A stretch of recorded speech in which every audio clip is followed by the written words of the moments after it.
Um, love the music here. Love the music here. Like I mentioned before, it's like a lot of 80s stuff, and so I hear like Tina Turner and Whitney Houston. And this morning I heard "You're the One That I Want" from Grease on the radio, and that was fun. And then after that, that old Weather Girl song "It's Raining Men" came on, and so I started laughing, and the ladies were like, "What's going on?" And so I was like, "Well, do you know what that means in Spanish?" And they were like, "No." And so I like explained to them. I was like, "Está lloviendo, hombres," and then they were like, "Oh, really? Is that what that means?" And I was like, "Yeah," and they thought it was like the funniest thing ever. So that was really, mm, excuse me, that was really funny. Um, and it's just stuff like that. We kind of chit chat about things like that all day long, about differences between U.S. and Argentine culture, and so they're a blast. That's probably like one of the best things I'm doing here is interning there. Like they're so nice and have been so helpful, and a lot of mornings when there's not a lot going on, they let me study and they help me with my homework, and so I'm loving that a lot. Even though it's a pain to get there, it's an hour each way, but it's worth it. Um, the other night we went to this place called Akabar, which is like this restaurant slash bar sort of. But the coolest thing is like they had board games like on the tables, which is something I haven't really seen in the states. But I think it's a really good idea. Like you play, there's like you can just pick which board games you want, and you play it with people at the table while you wait, and then they have dinner, and you can get drinks if you want. But it was really fun. The group went there. Our waiter was kind of terrible, but it happens. The place was still really fun, so I enjoyed that. Um, Last Sunday we went to the Estancia, which is like a glorified farm, basically. And it was kind of like, I don't know, sort of a bust, but whatever. It was fun to have the whole group there again. It's very rare that we all are all together anymore because we're all over the place doing different things. But we like walked around the town and watched these guys like riding horses really fast, and, like trying to get this little pin through like a teeny tiny circle. I don't know. It's kind of hard to explain. Some weird like game that they play, I guess. And then we had like a lunch, which of course was red meat and bread and a mediocre salad and potatoes, which is what they always serve us in groups. So it was fine. And then I, of course, like inappropriately laughed the entire time during the like music slash dancing portion because I was getting like at that phase where I'm like totally over it and I didn't want to pay attention anymore, and I just started like dying out laughing, and it was really bad. But whatever, it happens.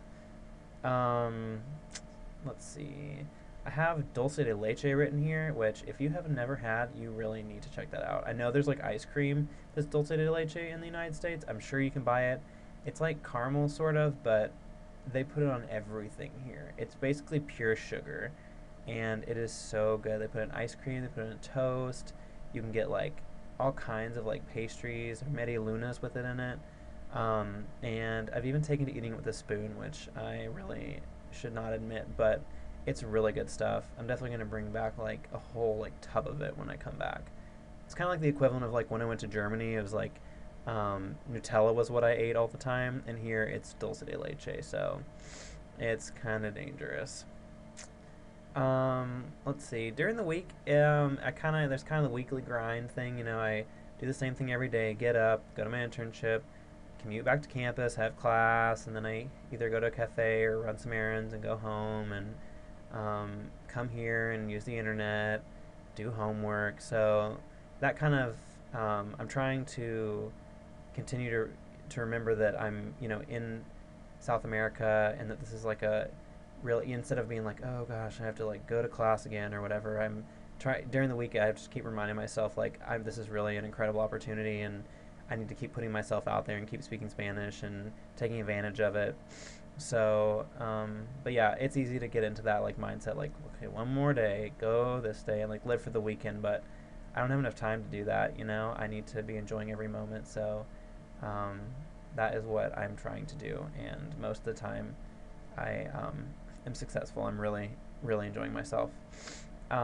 This weekend, I'm going to Iguazu, which is up the very north part of Argentina. It's where the waterfalls are. They're not taller than Niagara Falls, but they dump way more water, and it's in the rainforest. and I am so so excited. You should Google Iguazu Falls if you've never seen a picture. It's Iguazu, and it is absolutely gorgeous. There's a group of 8 of us going, and they nominated me the president of the group, which basically means that I get to plan everything, which is fine. I mean, I like to do that kind of stuff. So I booked our hostel, and some people are taking the bus both ways, which is a 20-hour bus ride. Some are driving there and flying back. I am going to fly both ways and leave Saturday morning and then meet the group there and kind of get some things in order before they get there, find out about activities and such. But that is going to be a blast. I'm really excited. It'll be nice to get out into the boondocks for a few days, get out of the city. In the city, you have to really be on your guard all the time because of theft. A lot of people have been robbed. So it'll be nice to just be able to relax, have some quiet time, and read and chill out and not have to worry about school because thankfully this long weekend my teacher's not giving us homework, so I'll just be able to relax and I cannot wait. I think it's going to be beautiful. It'll be the highs around 70, so I'm very very excited about that. Let's see. I guess the last thing, I made a little list of things that I miss from home.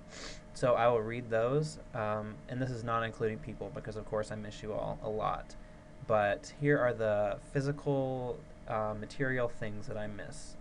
Chick-fil-A, of course. That will be one of my first meals when I return. Hot baths. I have to take, like, military quick showers because they don't want me to waste hot water, which is fine, but I love taking a hot bath. So first night I'm home, that's going to go down. I miss the botanical gardens because it's really hard to run here because the streets are packed out and the parks are kind of far away and there's a lot of dogs. And my host mom suggested going in the morning, so I may try and do that. But goodness, I'm not too good at getting up early, so who knows if that'll happen. Fruits and veggies, we already talked about that. Miss those a lot. I miss my BlackBerry. Every time I see it in my bag or like on the counter, I like get kind of sad that I don't get to use it. And on the bus in the mornings, I very frequently hear like the sounds from the BlackBerry, and of course I know like what all the tones sound like, and I'm like, oh, it's not mine. I still have this little joy that works half the time. So I can't wait to get my BlackBerry back. And finally, I miss my mother's cooking. And for any of you who don't know, by my mother's cooking, I actually mean Outback takeout, because that's about the extent of what I get when I go home. So, love you, Mom. But I guess that's really it. I'm sure there's things I've forgotten, and of course I can update about those things later. And I'm looking at the timer, and we're already at almost 18 minutes. So if you're still watching this, you are a true friend, and I really love you. And I guess that's it. I miss everyone a lot. Although I haven't really been too homesick. I've been too busy to even think about it. But I do get a little sad when I see, like, people who are back home and hanging out and stuff and wishing I was there. But like I said, like, this is an incredible experience that I'm having right now. My host brother last night, he told me that my English was, or my Spanish was good, which is like the highest compliment you could ever pay me. Because I'm like, well, thanks, Tatu, but I think you're like lying because I feel like it's terrible. But he's like, no, like, there are people who have come here who have been so much worse, and for what like, you're doing a really good job. So that was really encouraging, and I feel like when I come back, I'll have a definitely much better working knowledge of Spanish and a new confidence in speaking it, and a lot of stories and pictures and fun things that I've done. So yeah, continue to keep me in your thoughts and prayers. Send me an email if you want, or I'd love to hear from people, and I will leave it at that. Love y'all, and I will see you soon. I'll be home in 2.5 weeks. Okay, bye.